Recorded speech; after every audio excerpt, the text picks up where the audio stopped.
अस्सलाम वालेकुम। आप देख रहे हैं पाक एक्सक्लूसिव टीवी। अगर आपने मेरे चैनल को सब्सक्राइब नहीं किया तो करें, इससे मेरी हौसला अफजाई होगी।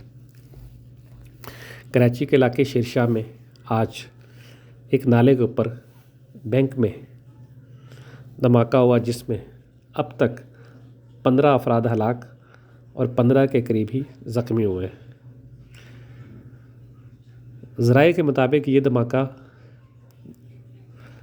नाले में गैस भर जाने की वजह से हुआ, क्योंकि इस जगह पर कोई गैस लाइन मौजूद नहीं और ना ही वैसे कोई धमाके के शवाहद मिले हैं। कानून नाफिज करने वाले इदारों का कहना है कि अब तक की इतलात के मुताबिक ये धमाका गैस लीकेज की वजह से ही, यानी कि गैस भर जाने की वजह से ही हुआ है, और इसमें 15 अफराद हलाक और 15 ज़ख्मी हुए। अब तक गवर्नर सिंध, सूबाई वज़ीर सईद गनी, मुर्तज़ा वहाब और PTI के MNA MPA ने इस जगह का दौरा किया और कानून नाफिज करने वाले इदारों से मालूमात हासिल की।